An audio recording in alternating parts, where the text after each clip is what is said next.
சாட்சியில் என்ன பார்க்க போகிறோம் அப்படின்னா, இது ஒரு முக்கியமான கொஷின். அதாவது சக்ஸஸிவ் டிஸ்கவுண்ட் 2 சக்ஸஸிவ் டிஸ்கவுண்ட் வந்து கொடுக்குறாங்க. ஸோ இது வந்து ஒரே ஷிப்லேயே 2 கொஷினாக கேட்ட ஒரு கொஷின். ஆர்ஆர்பியில் இது அதாவது இது ஒரு 2வது கொஷின் இருக்குன்னா இது ஒரு 9வது கொஷின் வந்துருந்துச்சு. ரெண்டுமே ஒரே ஷிப்பில் கேட்டது. ஸோ கொஞ்சம் நல்லா பார்த்துக்கோங்க. ஸோ இது எப்படி சால்வ் பண்ணுறது அப்படின்னு பார்ப்போம். ஸோ மார்க்கெட் ப்ரைஸை நீங்கள் காஸ்ட் ப்ரைஸ்னு வச்சுக்கலாம். அதேமாதிரி அது எப்பயுமே ஃபிக்ஸ்டாக இருக்கும். ஸோ அதேமாதிரி பாட்டுங்கிறது நம்ம வந்து இங்கே செல்லிங் ப்ரைஸ்னு வச்சுக்கலாம். ஆக்சுவலாக பார்த்தீங்க அப்படின்னா இதை நான் உங்களுக்கு சிம்பிளாக புரியிருக்கிறவ, அதாவது ஃபஸ்ட்டு நான் வாங்குற ரேட்டு, லாஸ்ட்டு நான் கொடுக்குற ரேட்டு, அதாவது ஃபஸ்ட்டு இது வந்து லாஸ்ட்டு, இது வந்து எப்பயுமே ரேஷியோவில் தான் பார்க்கணும். இது வந்து உங்களுக்கு புரிகிறதுக்காக.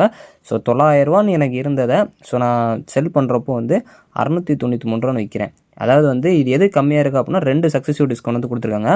அதாவது ஃபஸ்ட்டில் பார்த்தீங்க அப்படின்னா 12% வந்து போட்டனால, அதாவது 12ங்கிறது இங்கே என்ன அர்த்தம் அப்படின்னா கம்மியாகுதுன்னு அர்த்தம். டிஸ்கவுண்ட்னாலே கம்மி தான். அப்போ 88/100ன்னு அர்த்தம். இன்னொன்று தான் நமக்கு என்ன, ரெண்டாவது என்னன்னு தான் கேட்டிருக்காங்க. ஸோ ஆக்சுவலாக இதை அப்படியே அடித்தோம் அப்படின்னா ஸோ எவ்வளோ வரும், 88 9ன்னு போட்டோன்னா 8 8 64 72ன்னு வருமா. ஸோ இங்கே வந்து 72ன்னு வரும், இங்கே ஒரு 7 இருக்குது, இப்போ 79 வரும்.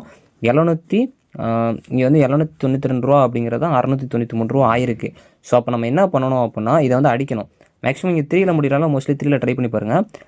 2 3 6, 6 3 18, 4 3 12, இங்கே வந்து 2 3 6, 3 3 9 1. ஸோ இங்கே 1ல் முடியுன்னு பார்க்குறீங்க. மேக்ஸிமம் மறுபடியும் 3ல் அடிச்சு பாருங்கள். 7 3 21, 8 3 24, அப்போ மறுபடியும் 8 3 24. இது அடிக்கிறப்போ வந்து 6 3 18, 7 3 21. ஸோ மீதி ஒரு 2 இருக்கும், அதே 71. அப்போ இதை வந்து நம்ம 11 டேபிள் அடிக்கலாமா. 7 11 77, 8 11 88. ஸோ அப்போ பார்த்தீங்க அப்படின்னா எனக்கு 8:7 வருது. இப்போ நம்ம எப்படி சால்வ் பண்ணோம் அப்படின்னா இதுக்கு இருக்க டிஃப்ரென்ஸ் பாருங்கள். ஸோ 1. ஸோ நம்ம பெர்சன்டேஜ் மெத்தடில் அதாவது போட்டிருப்போம்ல அந்த மாதிரி தான். ஸோ இதில் வந்து பேஸ் வேல்யூ வந்து ஃபஸ்ட்டாக வாங்கின ரேட்டு தான், ஏன்னா அதான் ஃபிக்ஸிங் ரேட்டு. ஸோ இன்ட்டு 100ன்னு போடுங்க. ஸோ இது அடிக்கிறப்போ வந்து 4, இங்கே 5 0. ஸோ இது அடிக்கிறப்போ வந்து 2, இங்கே வந்து 25. ஸோ இங்கே வந்து 12.5ன்னு வரும். ஆக்சுவலாக இதோட ஆன்சர் வந்து 12.5 அப்படிங்கிறது ஆன்சரு. ஸோ அடுத்த சம் டக்குன்னு பார்த்துடலாம். இதுவும் அதே மாதிரி தான். மார்க்கெட் ப்ரைஸ் 10,000 ரூபா. ஆக்சுவலாக ஃபஸ்ட்டு ஸோ லாஸ்ட்னு வச்சுக்கோங்க. 10,000 ரூபாய்க்கு நான் கொடுத்த பொருளோட ரேட் வந்து 40% போட்டிருக்காங்க. அப்போ 60ன்னு வருமா. ஸோ அதே மாதிரி 2,400 ரூபாய்க்கு விற்றுருக்காங்கன்னா அதோட ரேட் என்ன அப்படின்னு தான் கேட்டிருக்காங்க. ஸோ இது 2 அடிச்சிருங்க. ஸோ 2 0 கட் ஆயிடுச்சுன்னா 100 இருக்கும்.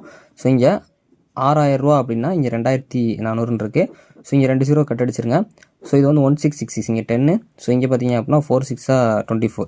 ஸோ இது நம்ம அடிக்கிறப்போ வந்து 10:4ல் வந்து இது அடிக்கிறப்போ 2. ஸோ இது 5. ஸோ ஆக்சுவலாக இங்கே பார்த்தீங்க அப்படின்னா 5:2 இருக்குது அப்படின்னா ஒரு டிஃப்ரென்ஸ் என்ன, 3. ஸோ எதில் இருந்து பார்க்குறோம், ஃபஸ்ட்டு எப்போயுமே ஃபஸ்ட்டு தான் ஒரு பேஸ் வேல்யூ. ஸோ அப்போ 5 இன்ட்டு 100.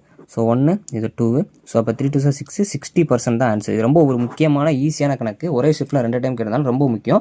சக்ஸஸிவ் டிஸ்கவுண்ட்டை ஃபஸ்ட்டு லாஸ்ட்னு பார்த்துக்கோங்க, இல்லை மார்க்கெட் ப்ரைஸு நீங்கள் செல்லிங் ப்ரைஸ்னு வச்சு பாருங்கள், ஈஸியாக இருக்கும். கண்டிப்பாக அது மாதிரி யூஸ்ஃபுல்லான வீடியோஸ் நம்ம சேனலில் வரும். தேங்க்ஸ் ஃபார் வாட்சிங்.